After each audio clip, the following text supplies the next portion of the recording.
Hello friends, welcome back to my channel. তোমরা অনেকেই comment করেছিলে যে এসএসসি জিডির একটা এক্সপেক্টেড কাট অফ নিয়ে আসতে। তো আজকের ভিডিওটায় আমি এক্সপেক্টেড কাট অফ নিয়ে এসেছি, আর রেজাল্ট কবে দেবে, তারপর ফিজিক্যাল ডেট, এই সব সমস্ত নিয়ে আমরা আলোচনা করব।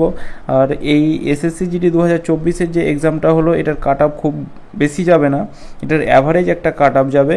সবাই অনেক যে যাই বলুক যে অনেক কাট অফ যাবে, অনেক কাট অফ যাবে, কাট অফ কিন্তু এর মধ্যেই যে কাট অফটা বলবো এর মধ্যেই ঘোরাফেরা করবে। আমি 2021 দেখেছি, 2022-23-এর কাট অফকে অ্যানালাইসিস করে কিন্তু এই কাট অফটা কিন্তু আমি বলছি। ঠিক আছে, প্রথমে আমি রেজাল্ট ডেটটা বলছি, তারপর ফিজিক্যাল ডেটটা, এরপর আমি কাট অফ নিয়ে আলোচনা করব। এরপর প্রথমে বলে রাখি রেজাল্ট ডেট, অর্থাৎ কবে রেজাল্ট প্রকাশিত হবে। মে মাসের লাস্ট উইক থেকে জুন মাসের ফার্স্ট উইকের মধ্যে কিন্তু রেজাল্ট প্রকাশিত হবে, মে মাসের লাস্ট থেকে জুন মাসের ফার্স্ট উইকের মধ্যে। আর ফিজিক্যাল ডেট কবে প্রকাশিত হবে, ফিজিক্যাল কবে থেকে শুরু হবে, যদি মে মাসের লাস্ট উইকে যদি রেজাল্ট হয় তাহলে এদিকে কিন্তু 10ই জুন, অর্থাৎ 10ই জুন থেকে কিন্তু ফিজিক্যাল হবে। আর এদিকে জুন মাসের যদি ফার্স্ট উইকে রেজাল্ট হয় তবে এটা 15 জুন চলে যাবে, অর্থাৎ 10 থেকে 15 জুনের মধ্যে কিন্তু ফিজিক্যাল শুরু হবে। আপাতত বেশিরভাগ কিন্তু 15 জুন থেকে 20 জুনের মধ্যে কিন্তু ফিজিক্যাল শুরু হবে, এর মধ্যেই। ঠিক আছে, কারণ 4ই জুন হচ্ছে ভোটের রেজাল্ট, 4ই জুনের পরেই কিন্তু আপাতত মাঠটা শুরু হবে। ঠিক আছে, আর মানে রেজাল্ট যত তাড়াতাড়ি প্রকাশ করবে মাঠ কিন্তু তত তাড়াতাড়ি প্রকাশিত হবে, এটা মাথায় রাখবে। এরপর আমরা ফাইনাল কাট আপ আমরা দেখব। তো প্রথমে আমরা দেখে রাখবো যে 2021-এ কতটা ভ্যাকেন্সি ছিল, 25,000 প্লাস। 2022-23-এ ভ্যাকেন্সি কত ছিল, 50,000 প্লাস। আর 2024-এ ভ্যাকেন্সি ছিল 26,000 প্লাস।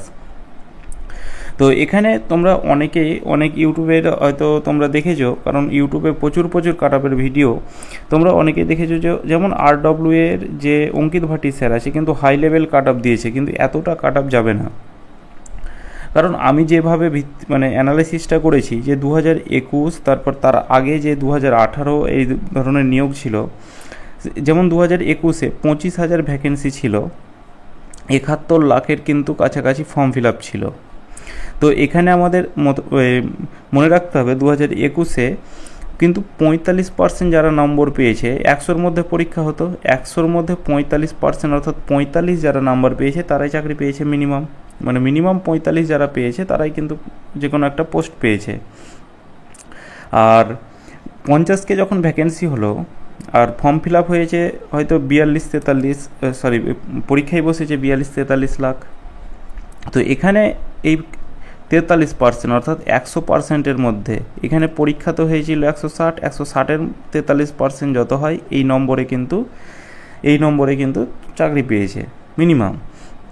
তাহলে যখন 25,000 ভ্যাকেন্সি ছিল তখন 45% নাম্বারই কাজ হয়েছে, আর 50,000 ভ্যাকেন্সি ছিল তখন সেই হিসেবে এখানে আরও কমে যাওয়ার কথা ছিল, কিন্তু কমেছে কত, 43%। এখানে কম্পিটিশন বেশি ছিল, এখানে আবার এই হয়তো 42-43 লাখের মতো পরীক্ষা দিয়েছিল, কম্পিটিশন কিন্তু কম ছিল, তবুও কিন্তু এই কাছাকাছি এই 43%, অর্থাৎ কাছাকাছি কাট অফ ঘুরছিল। তো এখানে 2024-এ কত হবে, অর্থাৎ এখানে আমাদের পরীক্ষা দিয়েছে কত, 37 লাখ। ঠিক আছে, 37 লাখ প্লাস কিন্তু পরীক্ষা দিয়েছে। এবার সেই হিসেবে মিনিমাম এই 160-এর যারা হয়তো এই আগের বার 45 ছিল 21-এ, তারপর 43%, এবার যারা হয়তো ধরে রাখি যে 46-47% যে নাম্বার পাবে তারাই কিন্তু চাকরি পেয়ে যাবে।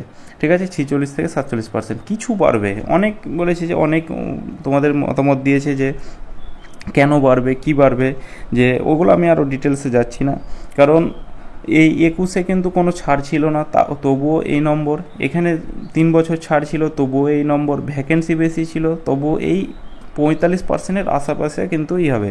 আর একটা আবহাওয়া দিয়ে রাখি যে 160-এর মধ্যে যারা এর অর্ধেক, অর্থাৎ 80+ যারা তুলবে কনফার্ম একটা যে কোনো একটা পোস্ট পেয়ে যাবে, এটা মাথায় রেখে।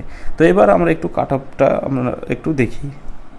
প্রথমে জেনারেল ক্যান্ডিডেট যে ইউআর, যে বর্ডার ডিস্ট্রিক্ট আছে, বি মানে বর্ডার, জে মানে জেনারেল, আর এন মানে নকশাল। তাহলে বর্ডার 2021-এ যে কাট অফটা ছিল সেটা হচ্ছে 48, মানে 48 পয়েন্ট কিছু একটা সামথিং ছিল, তো আমি 48 ধরে রেখেছি, যে 48 নম্বর যারা পেয়েছে তারা কিন্তু মিনিমাম কোনো একটা পোস্ট পেয়েই গেছে। ঠিক আছে, আমি মিনিমাম নাম্বারটা রেখেছি। তারপর 2048 এই 2021 48 পেয়েছে। 2023 যারা 21 পয়েন্ট কিছু একটা সামথিং পেয়েছে তারা কিন্তু কোনো একটা পোস্ট পেয়ে গেছে। আর 2024 আমি কাট আপ রেখেছি, যারা 88 থেকে 95 মধ্যে আছে জেনারেল, তারা কিন্তু যে কোনো একটা পোস্ট পেয়ে যাবে। ঠিক আছে, 88 থেকে 95 মধ্যে। আর এই জেনারেল ডিস্ট্রিক্ট যাদের আছে 2021 54 নম্বর কিন্তু গেছিলো। আর 2023 কত 98 গেছিলো। আর 2024 কত যেতে পারে, অর্থাৎ 106 থেকে 110 কিন্তু আশেপাশেই ঘোরাফেরা করবে। কারণ তোমরা করবে যে এখানে এই অনেক কম্পিটিশান বেশি হবে, নেগেটিভ মার্ক কম, আরে এই সেই কম সম করেই এই আশেপাশেই ঘোরাঘুরি করবে। কারণ ফিজিক্যালে অনেক ছেলে বাদ যাবে, মেডিকেলে অনেক ছেলে বাদ যাবে, এখন কিছু বোঝা যাচ্ছে না। তারপর নর্মালাইজেশনের একটা কথা আছে, কার হয়তো 10 বাড়বে, কার 5 কমবে, এরকম।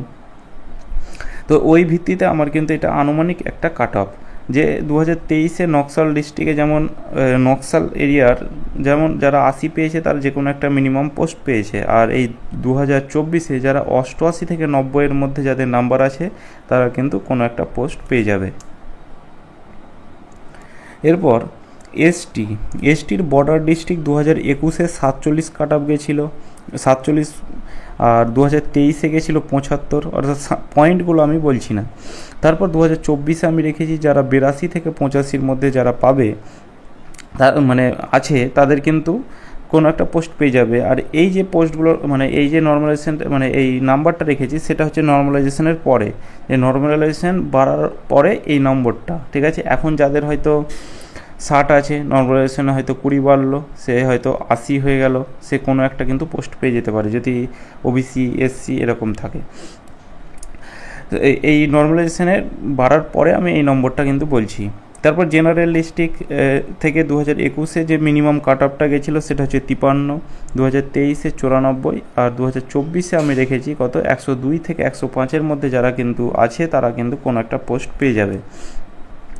তারপর হচ্ছে 2023 80 গেছিলো এই নকশাল এরিয়ায়। আর এখন আমি 2024 যেটা কাট আপ সেটা আমি রেখেছি 85 থেকে 90 মধ্যে যাদের আছে তারা কিন্তু একটা পোস্ট পেয়ে যাবে। এরপর হচ্ছে এসসির বর্ডার ডিস্ট্রিক্ট 2021 44 নম্বর গেছিলো, 2023 গেছিলো 69, আর 2024 আমি রেখেছি 75 থেকে 85 মধ্যে যাদের কিন্তু নাম্বার থাকবে নর্মালাইজেশন বাড়ার পরে, 75 থেকে 80 যাদের নাম্বার থাকবে তাদের কিন্তু কোনো একটা পোস্ট পেয়ে যাবে। 2021 অর্থাৎ 48 পেয়েছিল, 2023 সেটা কত 83, এবং 2024 কত আমি রেখেছি 89 থেকে 95 মধ্যে কিন্তু এই একটা কাট অফ যেতে পারে। নকশালে কত 2023 গেছিলো 62, আমি এইটা রেখেছি 65 থেকে 75 মধ্যে যাদের নাম্বার আছে তারা কিন্তু কোনো একটা পোস্ট পেয়ে যাবে। তারপর ওবিসির যারা বর্ডার ডিস্ট্রিক্টে আর একবার 2021 গেছিলো 45, আর এক বছর 2023 অর্থাৎ 2022-23 যেটা আছে সেটাই গেছিলো 69 পয়েন্ট কিছু একটা। আমি 2024 রেখেছি 75 থেকে কিন্তু 85। আর জেনারেল ডিস্ট্রিক্ট হচ্ছে 51, 2021 গেছিলো, 2023 হচ্ছে 88, এবং 2024 কত যেতে পারে 95 থেকে 102 মধ্যে কিন্তু কাট অফ ঘোরাফেরা করবে। আর নকশাল এরিয়াতে 2023 এসেছিলো 73, আর আমি এইটা রেখেছি কত 78 থেকে 85 মধ্যে। ঠিক আছে, এই নম্বর থাকলে কোনো একটা তুমি পোস্ট পেয়ে যাবে। এরপর যারা ইডব্লিউএস আছো, যারা বর্ডার ডিস্ট্রিক্ট ওই 2024 আমি ফাইনাল রেখেছি যে যারা 45 থেকে 50 মধ্যে আছো তারা কিন্তু কোনো একটা মিনিমাম পোস্ট পেয়ে যাবে। তারপর জেনারেল ডিস্ট্রিক্ট আছো যারা 88 থেকে 95 মধ্যে কিন্তু এই কাট অফ ঘোরাফেরা করবে। আর 65 থেকে 70 মধ্যে নকশাল এরিয়ায় যারা আছো 65 থেকে 70 যদি থাকে তোমরা কোনো একটা পোস্ট পেয়ে যাবে। ঠিক আছে, এটা ছিল আমার একটা আনুমানিক কাট অফ। তো এই কাট অফটা যে এই যাবে এটার কোনো নাই, যে এর হয়তো 5 বেশিও যেতে পারে, 5 কমও যেতে পারে, কিন্তু এর মধ্যেই কাট অফ ঘোরাফেরা করবে। তো এটাই আমাদের আনুমানিক কাট অফ ছিল। তো আজকের ক্লাস এতদূর পর্যন্ত যদি ভালো লাগে তো অবশ্যই লাইক, কমেন্ট, শেয়ার আর চ্যানেলটিকে সাবস্ক্রাইব করে রাখতে পারো। চলো দেখা হচ্ছে নেক্সট ক্লাসে।